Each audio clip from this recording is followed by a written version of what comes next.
లోకమంతా నిన్ను విడిచినా దేవుడు నీకు తోడుగా ఉంటాడని చెప్పిన ప్రవచనాలు నెరవేరాయని చరిత్ర చెప్పిందని ప్రపంచ సువార్త గాయకులు రెవరెండ్ జాన్ జబరాజ్ తెలిపారు. స్థానిక ఫెబిన్ కన్వెన్షన్ లో సోమవారంతో సివైఎఫ్ యోజన మహోత్సవాలు సెల్ టు హెల్ 2వ రోజు ఘనంగా జరిగాయి. ఈ కార్యక్రమానికి ముఖ్య అతిథిగా కోయంబత్తూరుకు చెందిన ప్రపంచ సువార్త గాయకులు reverend John Jabaraj, reverend Steven, reverend Deevena Kumar, brother Ankit Reddy, PN Raju వాక్య సందేశాన్ని అందించగా ఇచ్చాపురం వెంకటేశ్వరరావు, సివిఎఫ్ నాయకులు వారి అనుబంధాన్ని పంచుకున్నారు. క్వీనీ విక్టోరియా, రాజ్ స్టీఫెన్ శక్తివంతమైన ఆరాధన చేశారు.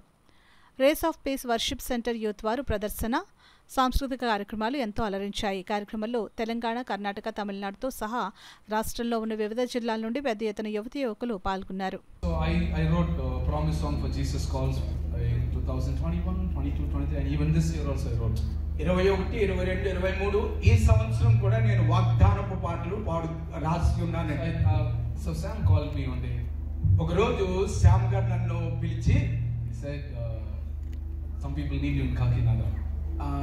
మామూలుగా Kakinada.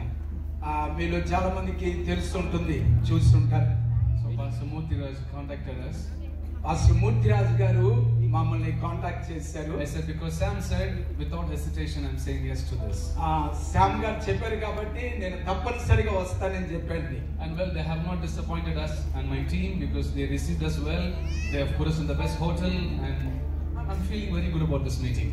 ముఖ్యంగా నన్ను చాలా చక్కగా రిసీవ్ చేసుకున్నారు. వారి టీం వారు నన్ను అంతగానో ప్రోత్సహించి చక్కని హోటల్లో పెట్టారు, ఇక్కడికి తీసుకుని వచ్చారు. పాపము పరిపక్వమై మరణం కంటుంది. ఇద్దరు కలుసుకున్నారు, రహస్యంగా మీరు మాట్లాడుకుంటున్నారు. ఆ చాటింగ్ చాలా డేంజర్ గా ఉంటది. ఫస్ట్ మీటింగ్ జరుగుతుంది, ఇద్దరికి అపరిచితులు కలుసుకుంటారు, తర్వాత చాటింగ్ చేసుకుంటారు, తర్వాత ఏముందో తెలుసా, వెరీ ఇంపార్టెంట్, చీటింగ్. అవ్వమ్మని చీట్ చేసింది తాతని, మెల్లిగా పాపంలో దించేసింది. ఆజ్ఞాతిక్రమమే పాపం వల్ల వచ్చే జీతం.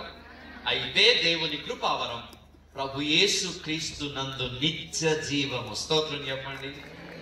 తెలియక తప్పు చేసాం, ప్రభు క్షమిస్తానంటున్నాడు.